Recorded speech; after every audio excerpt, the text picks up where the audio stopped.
Alex Miljanić. Nice Yep. to meet you. Where are you normally based in the Chronosphere world? I'm normally based in Manhattan, so near Union Square. It's kind of the centrifuge of Manhattan, in my opinion. But it's near East Village and things like that. The office is in Soho, so it's about 20 minutes away. It's not super far. Nice, nice. Okay. And what do you do at Chronosphere? What do you do, or what is your job title? They're not always the same thing. Yeah, well, that's a good distinction to make. So I'm a senior sales development representative. That's my official title, but my day-to-day job is inclusive of me sourcing accounts, finding good accounts to go after. Basically, I'm aligned with an account executive, so me and him will work together and basically have these introductory conversations within verticals that the company has agreed to go after. So my job is doing a lot of outbound, a lot of LinkedIn messaging, a lot of emails, cold calls, and things like that to try and engage prospects. So.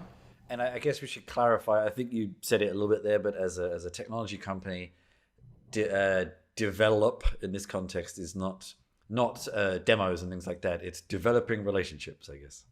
Developing relationships, yeah, and like developing the introductory business aspect, right? So you're creating those original relationships with the company, and then the account executive from the sales perspective will take on the relationship, and then they'll go forward with how to manage it and how to basically bring in revenue to the organization.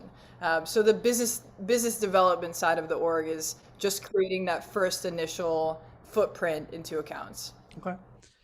And what were some of the reasons that brought you to Chronosphere in the first place?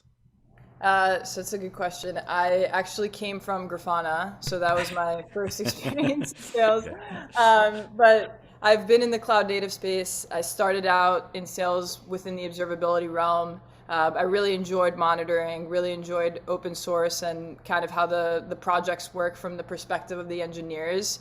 And I always wanted to stay in tech, but I think when I found my niche was in observability.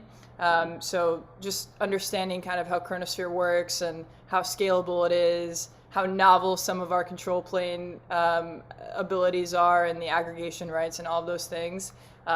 Just kind of understanding how advanced the technology is within the current day market. I think that's what really drew me in. That was my first experience in the cloud native journey. So I wanted to stay within that space because I found that when you're talking to engineers and when you're in this market, it's observability is something that it seems like everybody needs, right? Like if I'm talking to people in big banks or if I'm talking to startups that are just getting their products off the ground, in this modern age, everybody's moving towards microservices. So having a product like ours that is kind of going cohesively within the market, that's exactly where I wanted to stay. So, and again, the observability, it sounds like a buzzword, but whenever you speak to engineers, it doesn't matter if I'm talking to a VP of engineering or like a lower level SRE, you say observability, you describe Chronosphere from one or two sentences, and it resonates with, I think, everybody. Whether or not it's a current challenge that company is facing is another story, but definitely when you bring up the product, it's something that everybody's familiar with now. So I sort of feel like it's not necessarily a buzzword. It's only a buzzword because it's now a word that encapsulates a bunch of other things. right. True. um, and you're sort of I can't think of the word. You're premonitioning all my questions so far, but what is the most interesting technical challenge you think Chronosphere is solving, especially as I guess you've seen some of the alternatives as well? What do you think technically Chronosphere is doing well? Yeah, I mean, I kind of mentioned it, but I think that specifically the scalability of microservices and resolving some of the pains that come alongside that in the form of outages, in the form of cardinality spikes and things like that within your system.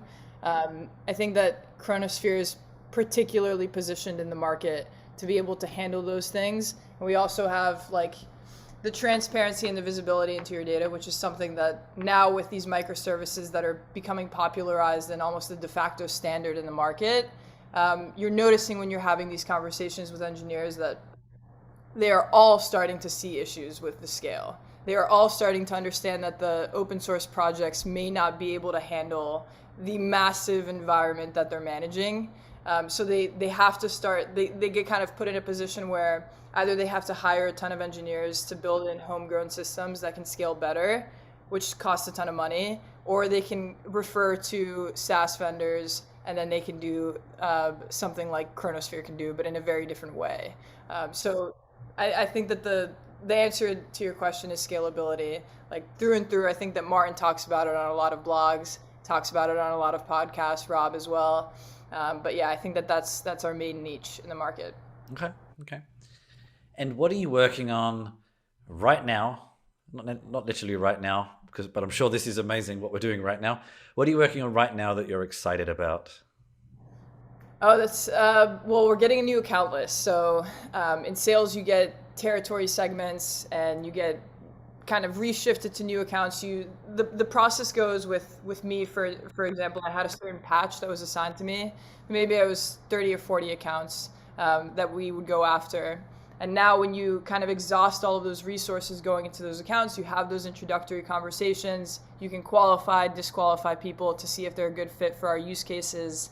I'm excited now because we're going to get a brand new list. And I'm really excited about the potential of some of those accounts being strategic because it definitely changes our way of approaching the account itself. And I think it would be very beneficial to the business, obviously, if there's some more use case alignment that we're seeing in the market. I'm always fascinated with sales processes because it's always one of these things to me that I feel like I could never do and would never, I just don't have the mentality of it. But the way you're describing it seems like so, you just talk to me when things happen and I just, wow. But they happen, but it's very, like, I think it depends on who you speak to, right? But the process can be pretty monotonous in the very beginning. Yeah, okay. When you're doing like the specific for the SDR org, it's just constantly just pulling fish into the barrel, right? From this entire sea of prospects and accounts that are either like first we have to identify how modernized they are. We have to identify if they're on monoliths or they're making the transition, how migrated they are into the cloud native space, how big their scale is. And then when you identify all of these key factors, just these baseline things that we need going into these accounts, then you have to identify, well, first of all, do you guys have a current challenge? Do you guys have an incentive to resolve the challenge if it's big enough?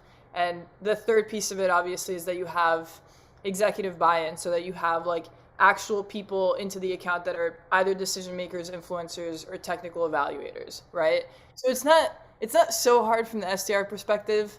Like, make a cold call, get a meeting, or even from like sales just in general as an organization to like make that first initial contact. The purpose of it is to like make that contact fruitful in actually like getting the business relationship going. Okay. So that's it, like. And it sounds like maybe research as well. I don't know. Well, tons of research. Yeah. Tons of research goes into first identifying the patch that you'll go after. And then once you get the patch assigned, tons of research then goes into which accounts within this patch are we going to prioritize.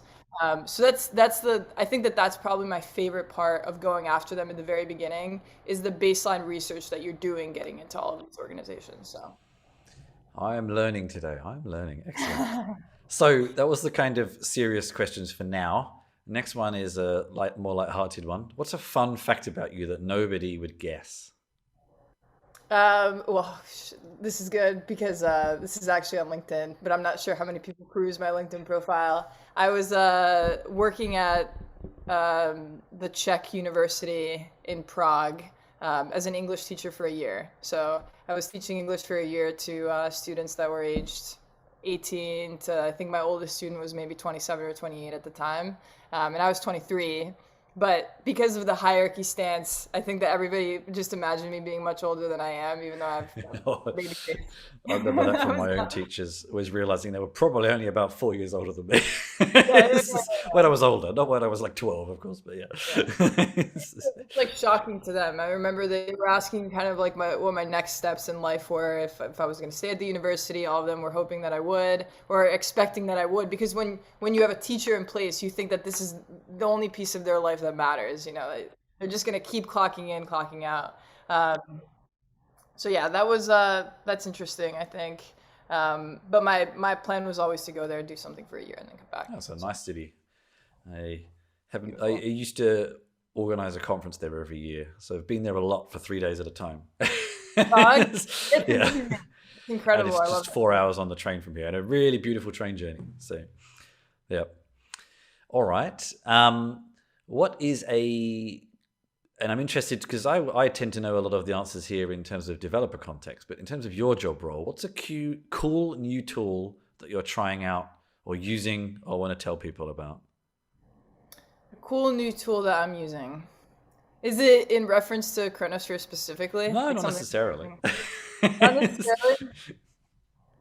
Oof, this is a good question. You're only the second person to answer this question as well, so we're still figuring Yeah, out no, what this is a tough one. This is a tough one. I'm trying to figure it out. or app or I don't know, something like that. App is a good question. Well, there's a app to kind of monitor your finances, Mint, and Yep. I would highly recommend installing that. I think that one's really helpful. I do know Um, it. Unfortunately, it's not available outside the US, so I have a poor, inferior alternative to it. But yes, I do know. it, it's helpful for somebody with my level of financial intelligence, which is low. So it's helpful to kind of keep me organized. So Mint, I'd say Okay, that's the tech I'm going to cool. float And out there. I'm sure there's an animal that likes mint. But if you're an animal, what would you be? Oh God. Everybody always says that they'd be a cool animal. Every time we talk, like I talk to my friends about this, and they're like, "Oh, I'm gonna be a wolf or a lion or something, or like a bird." That's very Well, I'll just subjective. say, So I'll say what other people have said. I'll say that I'm a llama. Okay, so my friend from Chronosphere here, he always calls me a llama, so I'll take that one. I'd say a llama because I'm a little goofy, and I have a really long neck. You can't really see it because of the turtleneck. I'd say llama all right, fair enough, fair enough. from a physicality standpoint. And to wrap up, two questions that kind of guide you through your life and your work. Who is someone you've considered a role model, and how have they helped you guide your life or your career? Well, I would say my dad. So my dad got a PhD in computer science at Rutgers University. That's kind of the reason that both of my parents relocated from Serbia to America, and then the war broke out over there, and they ended up staying in America. But I'd say he definitely influenced me both from an academic standpoint and from a professional one. I mean, he was just incredibly hardworking. So I definitely had those ideas instilled in me from a really young age, and then like growing up and becoming an adult and kind of seeing and referencing some of those things. I would say that's a huge role model and how I approach my job and my personal life and everything. And maybe it's from him, maybe from someone else, but what's a quote that you reflect on or you mention to people a lot that motivates you? Mm, It's actually it's kind of corny, but it's one from Chronosphere that we use. It's like one of our pillars, but it's win together, lose together. And I think that camaraderie is something that I've always implemented really heavily in my life, and I think it's really important to get along with your teammates, and to like when you're part of a cohort that everybody share the same objective, and that the responsibility, both when things are going bad and when things are going really well, you guys just kind of stay aligned, in all those things, and kind of share the emotional ups and downs that happen. And I think in sales they happen rather frequently. So I can definitely an imagine. important Yeah. one. Excellent. Okay. Alexandra, thank you very much for your time. Thank you, Chris.